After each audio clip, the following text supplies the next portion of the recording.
ሰላም ውድ ቤተሰቦች እንዴት ናችሁ? ደህና ናችሁ ወይ? ዛሬም እንግዲህ በአዲስ አደይ ድራማ የመጣ ነው። አደይ እንግዲህ ስቃው አብዝቶባታል ማለት ነው። አሁንም አባቷ እንግዲህ አግኝቷታል ማለት ነው። ከተደበቀችበት በመስኮት ነው ብቅ ብሎ ያያት። እኔ በጣም ነው ያሳዘነችኝ ማለት ወይስ ይደርሱላት ይሆኑ እነ ቤዛ? እኔ እንደሚደርሱላት ተስፋ አደርጋለሁ። ሰውየው በጣም እዚህ ጋር እነዚህ አቃጣሪዎችን በጥፊ ብሏቸዋል።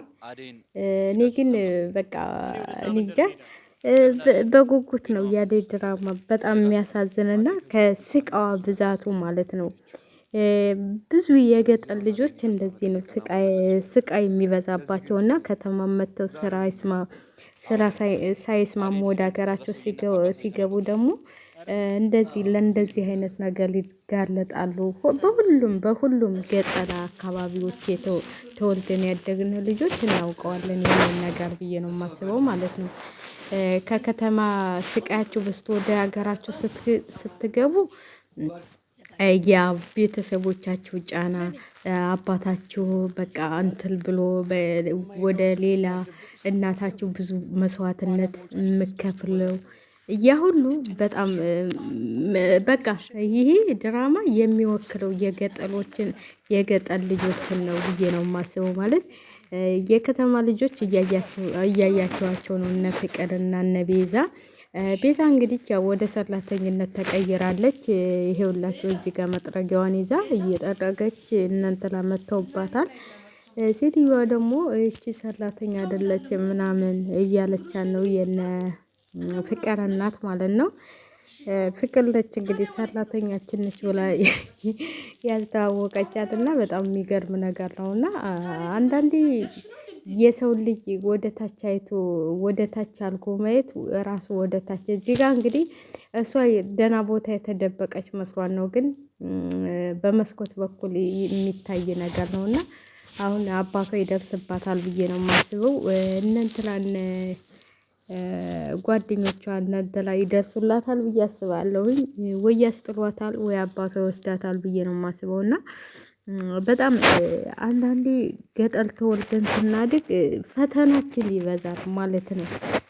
ከተማ መተን አይመቸንም፣ ገጠር ምደን አይመቸንም። እና ብዙ ልጆች እንደዚህ ተሰናክለው ከትምህርታቸው ካልፈለጉት ከማይፈልጉት ሰው ተድረው ከሽማግሌ ተድረው እኔ እንኳን እግዚአብሔር ይመስገን በትንሽ በህፃንነቴ ነው የወጣሁት ወደ አዲስ አበባ። እንደዚህ አይነት ታሪክም አላየሁም ማለት ነው። እንደዚህ አይነት ጠለፋ ምናምን በእኛ ጊዜ ጠለፋ ቀርቷል። በእኔ ጊዜ ጠረፋ የለም ነበር፣ በፊት ነበር ጠለፋ ያለው ማለት ነው። በፊት በስማ የጠለፋ አይነት ትላላችሁ ጠለፋ ነበረ። እና በጣም እኔ እንጃ አክስቴ ምናምን ተጠልፈዋል መሰለኝ እንደሱ ሲያወሩኝ። እናቴ ራሱ ተጠልፋ ነው አባቴ ጠልፏን ነው ያገባት ማለት ነው። አባቴ በጣም ትልቅ ሰው ነው ብታው። እና እናቴ ደግሞ ገና በቃ የመጀመሪያ አግብታ ከመጀመሪያ ባል እንትን ብላ በ7 አመቷ ነው በምናምን ያገባቸዋሉ እናቴ። ከዛ ከሱ ጋር ተፈታ እንግዲህ በ10 ምናምን አመቷ የኔ አባት ጠለፋት ማለት ነው። የኔ አባት ደግሞ የልጁ ኩያ ልጅቷ ትበልጣለች ማለት ነው። የአባቴ ልጅ በጣም ትልቅ አለችው ከምነግራችሁ በላይ በስማም አሁን የልጅ ልጅ አይታለች ማለት ትችላላችሁ። እኔ እንኳን ሳውቅ ማለት ነው እሷ የልጅ ልጅ አይታለች። የኔ እናት ግን ገና እኛ ትናንሾች ልጆች ነበርን ማለት ነው።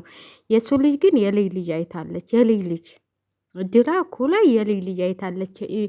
እኛ ገና ተወልደን ማለት ነው ስንወለድ እሷ የልጅ ልጅ ትድራለች። እና አንዳንዴ ይህንን እንደዚህ ይከሰታል። አሁን የኔ እናት በጣም ልጅ ነበረች፣ በጣም ቆንጆ ነበረች። ጠጉሯ በቃ በጣም ከምነግራችሁ በላይ ግን ምንም አልቆየችም ማለት ነው። ቶሎ ነው የሞተችው እኛን እንደወለደች። እና ይህ ሁሉ ካለ እድሜያቸው ይዳሉና በቃ እንደዚህ ጠለፋ ምናምን ይጠለፉና ከማይፈልጉት ሰው ጋር ይዳራሉ ማለት ነው። ከማትፈልጉት ሰው ጋር የምትፈልጉት ሰው ጋር አይደለም እኮ ገጠር በአብዛኛው የምትፈልጉት እንደውም አሁን እኮ እኛ ጋር ግን አሁን ቀርቷል። እውነቴን ነው የምላችሁ። እንደዚህ ጠለፋ ምናምን የለም እኛ ጋር። እኔም ባልሄድ ሲያወሩ ስሰማ ጠለፋ ምናምን የለም። በ18 ዓመት 20 ዓመት ምናምን አሁን እንደውም እግዚአብሔር ይመስገን ትምህርት ሴቷም ትማራለች፣ ወንዱም ይማራል፣ በዛው ይተዋወቃሉ፣ በዛው ይጋባሉ። እና እንደሱ አለ ማለት ነው። እዚህ ጋር በቃ ቤተሰብ ጫና ሲሆንባችሁ እኔ እንኳን አያቴ ብዙም ጫና ያደረግም ለልጆቹ ልጆቹን በጣም ነው እንትን የሚለው። የኔ ግን እናቴ ተጠልፋ ነው አሉ አባቴ ያገባችው። ያው ሽማግሌ ተላከ፣ ያው ወደ ጋብቻ ተሄደ ማለት ነው። ግን መጀመሪያ በ7 ዓመቷ ተድራለች እናቴ ማለት ነው። ይሄንን ታሪክ ስሰማ ነው እንጂ እኔ አላውቅም። እና እንደዚህ አሁን በጣም የሚያሳዝነው ነገር በቃ አባቷ እንዲህ አስገድደው ለገንዘብ ብለው ልጃቸውን ሊድሯት ማለት ነው። ሊድሯት ማለት ነው። አቶ ሽመላሽ ደመላሽ ናቸው። ደመላሽ ሽመላሽ ናቸው።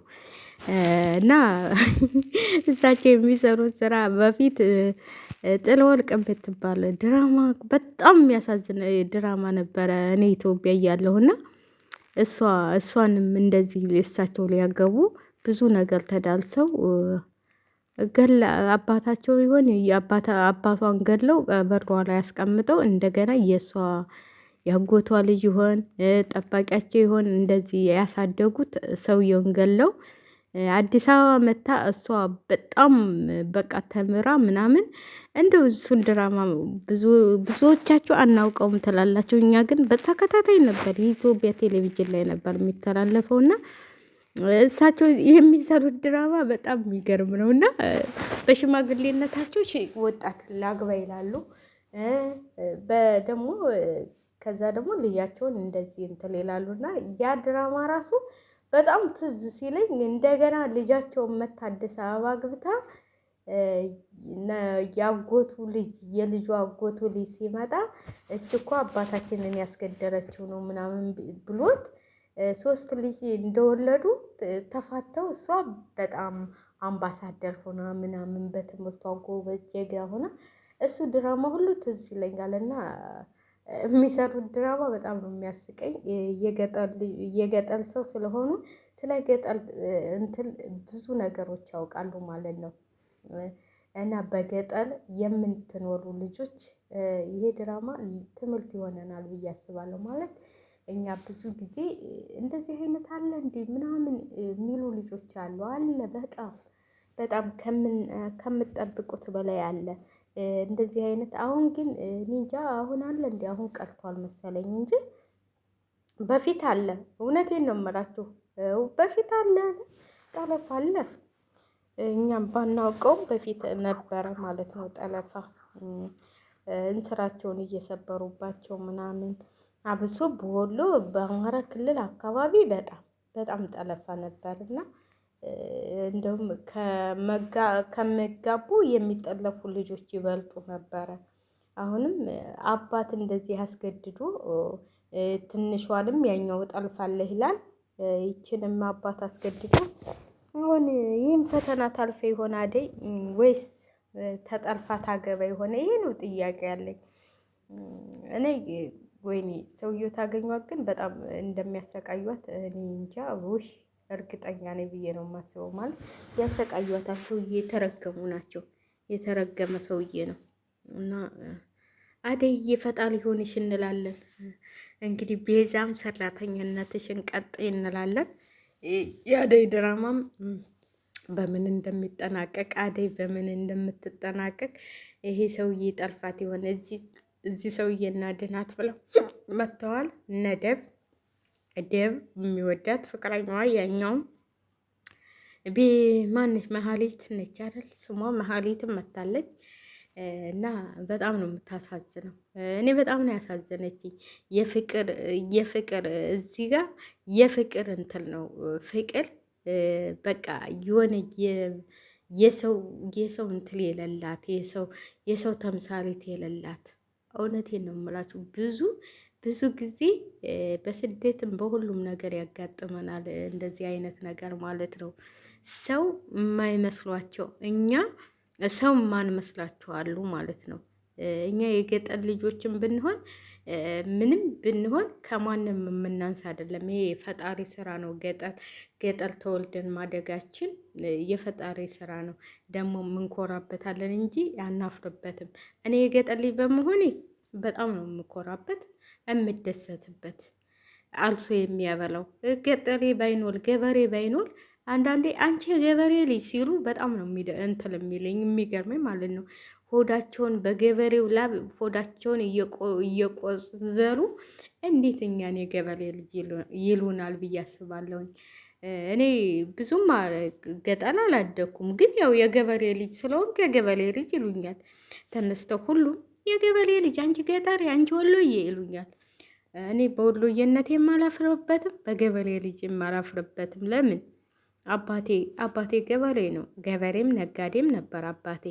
እናቴም እንደዛው። እናቴም ያው ብዙ ምንትል ባልላትም እናቴም እንደዛው። ግን አንዳንዴ ስታስቡት የገበሌን እንጀራ እየበሉ የገበሌን ከልሳቸውን እየሞሉ የገበሌን ቅቤ እየበሉ ገበሬ ሲሉ በጣም ነው የሚደብራቸው አይደል እንዴ? ሁላችሁም እስቲ የገበሬ ልጅ የሆናችሁ እዚህ ጋር ኮሜንት አስቀምጡ ማለት ነው። እኔም አላፍርበትም። ለምን ተወልጄ ያደግኩት ገጠር ነው። እስከ 9 ምናምን ዓመቴ ገጠር ነው ያደግኩት። ከዛ ውጭ ብዙም እንትን አልልም። በህድም በ15 ቀን ምናምን ነው የምመጣው። ብዙም ስለ ገጠር አሁን ብትጠይቁኝ አንዳንዶቻችሁ እንዴት የገጠር ልጅ ሆነሽ እንደዚህ አታውቂም ምናምን፣ እንዴ እኔ አላውቅም ብዙም ማለት ነው። ግን ባህሌ አይጠፋብኝም ማለት አሁን እንደዚህ የሚጠየቁ እቃዎች ምናምን አሉ። እነሱን አሁን አላውቃቸውም እና ሰር ነው እሱንም እንትን የምለው እንጂ ያው በልጅነታችሁ ስትወጡ ደግሞ ብዙም እንትን ልታስታውሱም አትችሉም ማለት ከዛ ጋር ብዙም እንትን የምለው ነገር የለም ማለት ነው። እና በገጠርነታችን አናፍርም። አንዳንዶቻችሁ ከአረብ ሀገር ስትመጡ የት ነው ሰፈራችሁ ስትባሉ ቦሌ ትላላችሁ። ቦልቡልሽ